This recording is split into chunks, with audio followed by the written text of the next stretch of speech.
Yo, go by the name of DJ Dcaso. You can find me everywhere, www.djdcaso.com. It's the same on all my social media.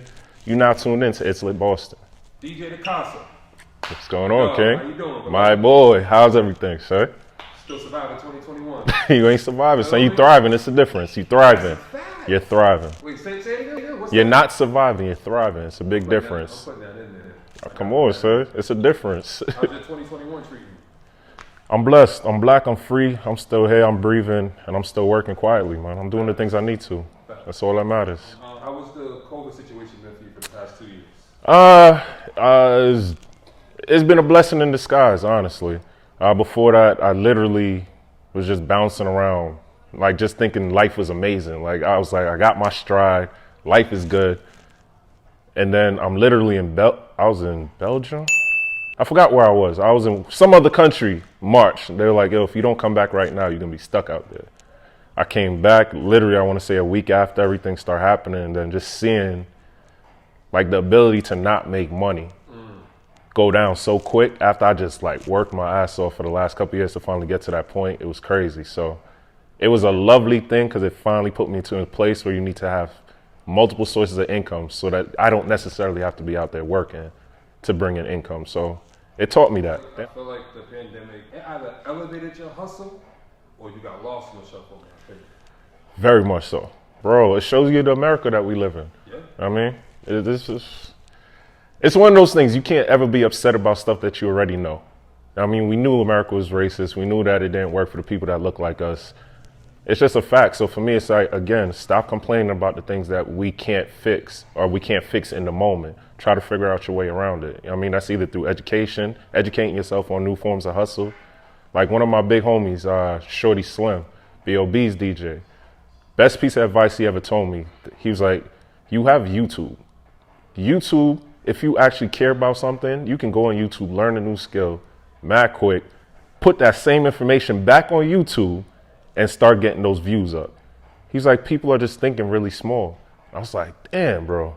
We always have access to the resources, just our brains haven't flipped into it yet. Or something hasn't. Because you focus on the other shit. Exactly. I mean, everybody in some way, somehow leveled up with your financial knowledge, right? You learned about crypto, Sheesh. stocks. Yeah. You learned about digital banking. You learned about LLCs. Yep. All that shit, right? Yep. But then some of the other people just started selling Zaza. I mean, again, I'm never mad for people doing what they used to, right? You can't ever be mad about that situation. I think it's when people get comfortable in just doing that, assuming that that's going to be their only way to be successful. Like, if you know how to clean shoes, you know how to clean shoes. Make sure, but you got to figure out how do I level up from just doing 2 shoes a week. You know what I mean? Right. I just feel like people are small-minded towards it. That's all it was, really. So I seen that you was doing the quarantine DJ thing where you was playing artists' sets, like you was Yep. doing their hottest mixes and whatnot. Yeah. What were some of the reasons why you chose to go that route? Honestly, bro, to tell you the truth, it was depression. Like, honestly, I was just getting depressed being in the crib, not being able to bounce around. Like I told you, I literally went from being out of the country on a regular basis. I mean, jumping from one city, I was in Amsterdam, then I was in Switzerland. I literally was just bouncing around the States. So to go from that to just being back here, respectfully, like, don't get me wrong, I'm blessed to have a roof over my head. But I was on a crazy high, and then I basically had withdrawal. And I was just sad. I'm like, yo, I'm destined for more, but I'm stuck inside. What am I doing with myself? And I was like, D, what is something that always took you out of those funks? And it was like DJing, playing my music. I stopped practicing. So I was like, give myself a goal. I wanted to do 50. I was like, if I could do 50 consistently, I was like, that should give me enough energy. 50 artists? I was like, 50 artists, 50 mixes. If I could do 50 mixes in this amount of time frame on these days and do it this way, I was like, that should give me the energy to just like get back into my right mental state. Now you was getting busy. And that's all it was. I seen you doing the merengue. I think it was merengue. It was like it was a Spanish. A Latin verse, yeah. Difícil se hacen de olvidar.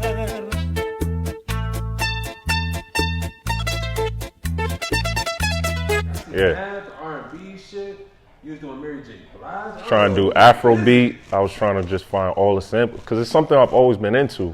One of my first gigs out here, I was at Daryl's Corner Bar. I forgot what the exact thing was, but this Daryl's on Mass Ave? yeah. So there's I don't know, it's a bunch of old head DJs. I won't call them old head DJs, but DJs that are older than me, right? DJs that's older than me. They was having like a competition or a battle, whatever the case was. And I came in there and that was my set. Everybody else was just doing regular stuff. And I'm like, yo, I'm gonna do samples. I was like, yo, and literally this video still on Facebook where people are like, oh, okay, I see where you going with this, And I was like, yo, that shit makes me happy, bro. I'm not gonna lie. Like finding the sample and educating people on that and trying to figure out a way to do it where people could still party, but they like, okay, I see what's going on. That made me happy. So I was like, let me go back to what I used to do. Did you experience any losses while you was going through the pandemic? I lost my mother, then I lost my brother. During COVID? Not during COVID, before, right before. So that's what I'm saying. Those two losses, in those period of times, a little gap that had happened, and then COVID came, I've kind of been like, prepared? I don't want to say prepared because you're never prepared for death. Yeah. I just think that your heart becomes a lot colder. Like you were numb to it. So it doesn't hit as hard anymore. So it's like I had to logically put myself in a place where I had to be prepared for that hurt. So it's like I understand that if people don't take care of themselves, if people can get sick, they might possibly die without access to resources, if they don't have the finances or the health. I had to start logicking a lot of that shit. So I realized that it's that's trauma. It's a trauma response, if we being honest about it. Yeah, but I think we all went through like a little bit of trauma. But I personally had to. We all have to. I mean, I don't physically have family in this state at all. I have no blood relatives. So it's like the relationships that I try to foster become that family. But now you can't be around each other. Everyone got to be careful. So, you know what I mean? It puts you in this weird situation where it's like, damn, you got a lot of time to yourself. You know what I mean? So it's things like that. So that's really why, to circle back, why those mixes were powerful for me personally. Another thing I want to ask about was PTSD. Yeah. Do you feel like you noticed that more often in the past 2 years? I don't want to say it's in the past 2 years. Like, being super frank, I was working on a cruise, so doing the special, I was the celebrity DJ for that week. They flew me in. I'm on the cruise. I'm getting dinner after a gig. This young lady comes and talks to me. She's like, yo, why you not smiling? Like, you just killed that set. You did a great thing. I was like, I've taught myself to just like not get too excited about things. Not too high, not too low. Right? I'm just like, yo, be blessed, be happy, but don't I don't know why I taught myself that, but then I start realizing it's trauma. She was in the military. As she's talking to me, she was like, you're numb. And I'm like, what are you talking about? She was like, you have signs of PTSD. And she was like, the actions that you're doing, like, yes, finding ways to be positive about it, but she was like, there's also toxic positivity, right? Where you prove or you're trying to tell yourself that it's okay that, yo, I can't be sad because I got it better than somebody else. But it's like, that's not you taking into acknowledgement what you're actually dealing with. And you're not giving yourself the time to heal from that. And I was like, it took somebody that don't know me to kind of, I was like, yo, that's fire. What form of advice would you give somebody who's trying to make it? If you want to make it, you're going to make it, right? I think you either born with that skill or you're not. I don't believe that you can make a hustler, right? I think you just have to have that in your spirit, whether that's circumstances or that's because you grew up around the right area or whatever, like you had the right mentors, whatever the case is. But I think the end of the day is being able to pull yourself up every time you fail. Because every time you fail at something, you just picked up a skill and now you could do it faster, right? I didn't know how to take pictures at some point. I had to start, forget the pictures, the editing, right? For the videos that I was putting up online. Oh, I know. I was like, I had to learn how to listen to me. So I went on YouTube and I'm like, yo, what programs can I buy? All right, how much money do I have? How can I flip this? What subscriptions do I need to get? Where do I get these effects? So I had to learn all that shit by myself, figure it out. And I'm like, all right, I'm gonna flip that into this. And you know what I mean? Like, it's one of those things. So for me, it's like I had to keep failing. I started off using my camera quality. Camera quality was garbage. If you see from the beginning video to the last video, I'm like, damn, why I ain't noticing at that point? You were supposed to. But in me not giving up on myself, I was able to learn a new skill. And I ain't gonna front, but I'm kind of nasty at the editing now when it comes to videos. You know what I mean?